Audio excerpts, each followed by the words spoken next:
An 85-year-old man stands in a Manhattan courtroom, accused of robbing one of the most beloved women in America. The victim, his own mother. The verdict left Tony Marshall stunned. Guilty, guilty, guilty, guilty. Jurors believed that he stole millions from his mother, Brooke Astor, one of the country's best-known philanthropists. How does it come to this? To understand, you have to go back to 2006.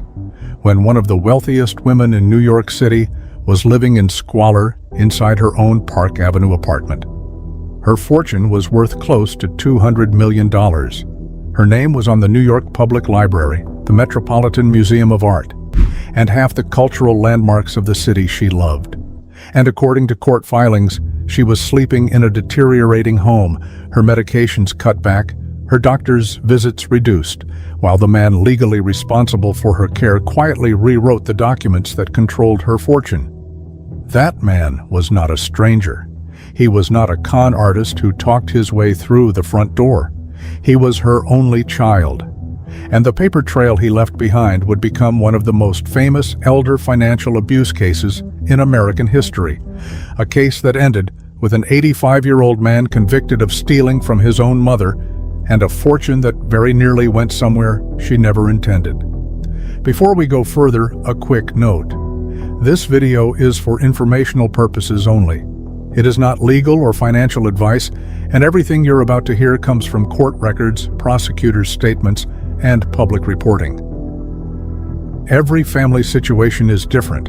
If you're facing decisions like the ones in this story, speak to a qualified professional. Now, to understand what was taken from Brooke Astor, you first have to understand what she built.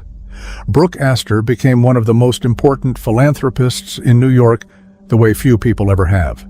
She outlived her husband, inherited his fortune, and then spent half a century giving it away.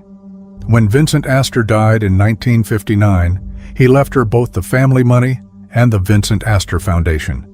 She once said the foundation gave her life a purpose beyond wearing pretty dresses and going out on the town. And she meant it. Over the decades, roughly $200 million flowed from her hands into the city. The New York Public Library, the Metropolitan Museum of Art, Carnegie Hall, parks, playgrounds, housing for the homeless. She was, by nearly every account, the queen of New York philanthropy. And she was deliberate about her endgame. In 2002, at the age of 100, she signed a will that laid it all out.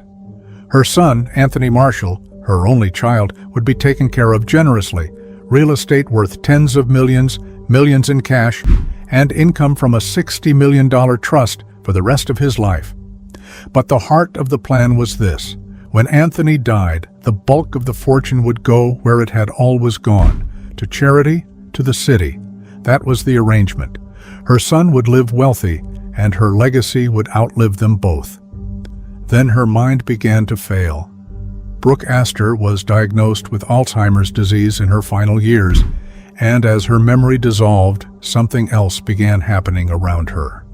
Quietly, in law offices, one signature at a time. Between December 2003 and March 2004, 3 amendments were added to that 2002 will. Lawyers call them codicils. Most people never hear the word until it's used against someone they love. The first codicil was prepared by her longtime estate lawyer. The second was different, prepared by new lawyers. After the longtime attorney was pushed aside, it gave Anthony Marshall outright control of the bulk of her estate. Tens of millions of dollars that had been pointed at charity for decades were suddenly redirected. Money he could leave to anyone he chose, including his wife, a woman Brooke Astor reportedly could not stand. And the third codicil? Years later, a jury would conclude that her signature on the documents at the center of this scheme wasn't obtained honestly at all. One of the lawyers involved was convicted of forgery. Court records show the changes didn't stop at the will. While managing his mother's affairs, Marshall awarded himself a raise for the job. Prosecutors said it amounted to roughly $1 million a year, an increase of more than 200%. He sold her most beloved painting, a chilled Hassam that had hung in her home for decades, for $10 million, and kept a $2 million commission on the sale.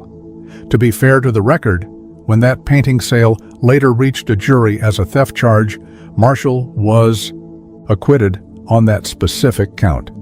But the pattern prosecutors described was bigger than any single transaction.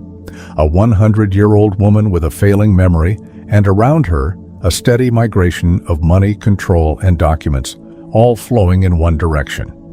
If you're finding value in how we break these cases down, take 1 second to hit the like button and subscribe. Every case on this channel is built from court records and sworn testimony, and helping this video reach more people means one more family that might see the warning signs in time. Because what happened next is the part of this story nobody expected. The person who blew the whistle wasn't a prosecutor, it wasn't a bank, a lawyer, or a regulator.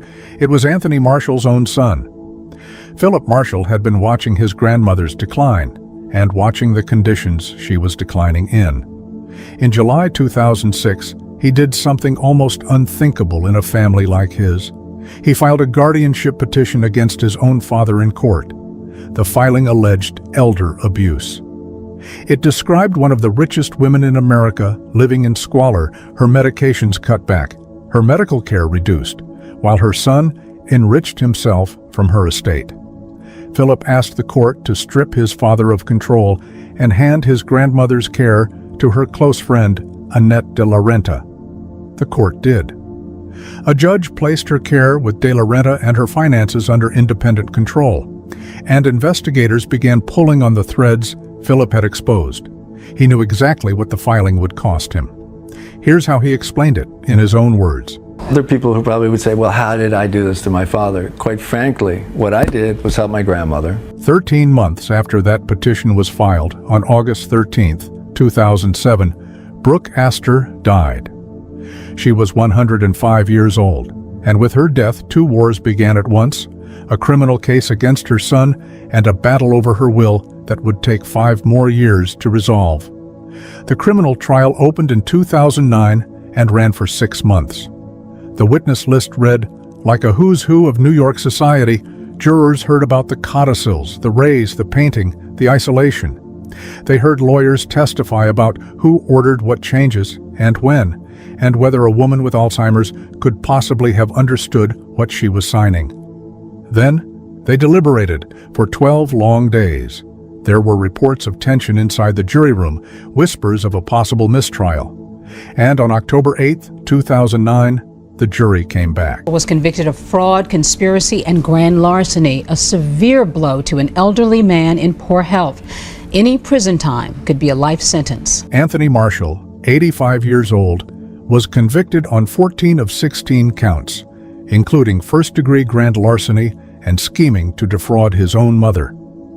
One of the most serious convictions centered on that self-awarded raise. His co-defendant, the lawyer Francis Morrissey, was convicted too, including for forgery. The Manhattan District Attorney called the 2 men morally depraved individuals who had preyed on a physically and mentally ill 101-year-old woman. In December, Marshall was sentenced to 1 to 3 years in prison, the minimum the law allowed for the conviction, but at his age, potentially a life sentence. And here's a detail worth sitting with. None of this, none of it, would likely have happened without one grandson willing to torch his own family relationships to protect a woman who could no longer protect herself. Prosecutions like this one are extraordinarily rare.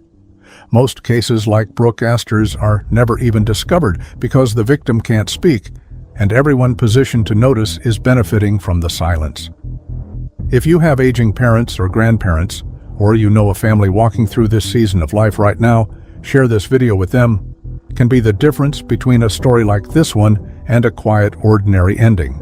But the criminal verdict only answered half the question. The money was still in limbo, and the fight over it reveals the part of this story that applies to every family, not just famous ones. Since 1997, Brooke Astor had signed a total of 8 wills and codicils. 8. Sorting out which documents reflected her actual wishes and which reflected her decline fell to the surrogate's court in Westchester County, dozens of lawyers, the New York Attorney General, and a list of charities that included nearly every major cultural institution in the city. It took 2.5 years of negotiation after the verdict.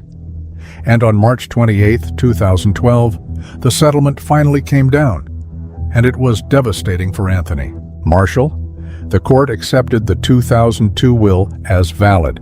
All 3 codicils, every amendment signed during her Alzheimer's years, were thrown out, given no effect, legally erased. His inheritance was cut from roughly $31 million to $14.5 million. $12.3 million of that went straight out the door as restitution to the Manhattan District Attorney's Office. He already owed more than $11 million in legal fees, with his criminal appeal still running the meter. Do the math the way Forbes did at the time, and the man who maneuvered for years to capture one of America's great fortunes walked away with less than $3 million and a felony record. Meanwhile, roughly $100 million that had been frozen in limbo finally flowed exactly where Brooke Astor had always pointed it. A $30 million fund for New York City education, $20 million to the Metropolitan Museum, $15 million to the New York Public Library, millions more to Central Park, Prospect Park, Carnegie Hall, and the city's playgrounds. Her grandsons received $1 million each. The signature war was over, and the woman who could no longer speak had won it. Anthony Marshall's appeals ran out in 2013. At 89 years old, he finally walked into prison to begin his sentence. He served roughly 2 months before being released on medical parole, and he died the following year at 90. His name permanently attached not to his mother's philanthropy, but to what a jury said he did to her. Which of the people in this story do you hold most responsible? The son, the lawyers who drafted the documents, or the system that made it so easy? Tell us in the comments, because this case still divides people who followed it closely. Now step back from the mansions and the museums, because here is what this case actually teaches, and it has nothing to do with being rich. Every mechanism used against Brooke Astor works exactly the same way on an estate worth $200,000 as it did on one worth $200 million. Watch the sequence. First, a trusted insider gains control of daily affairs, completely legitimately, as family often does. Second, the professionals around the vulnerable person get replaced. The longtime lawyer who knows what the person always wanted is pushed aside for new lawyers who only know what the insider tells them. Third, the documents start changing. Not in one dramatic rewrite, but in small amendments, each one signed by a person whose capacity to understand it is fading. Fourth, the insider's compensation quietly grows because managing the money and taking the money begin to blur. And fifth, isolation seals it. Fewer visitors, fewer appointments, fewer independent eyes. By the time anyone objects, the paper trail looks voluntary. Every document has a real signature on it. That's what makes these cases so hard to prosecute, and it's why seniors lose billions of dollars a year to financial abuse, most of it taken not by strangers, but by family, caregivers, and advisors. The Astor case broke that pattern for one reason only. Somebody inside the circle chose the vulnerable person over the family piece. That is the entire lesson. Documents don't protect people. People who are willing to ask hard questions protect people, and the documents only work when someone independent is watching them. If this is the kind of story you want broken down every week, real cases, real court records, real names, and real numbers, subscribe to Dead Man's Money. Because next time, we're looking at a court-appointed guardian who was handed legal control over hundreds of seniors, and what she did with that power shocked an entire state. Thank you for watching, genuinely, for spending this time with a story that most people never hear until it's happening to someone they love. Leave a like if this earned it, drop your thoughts in the comments, and we'll see you in the next case.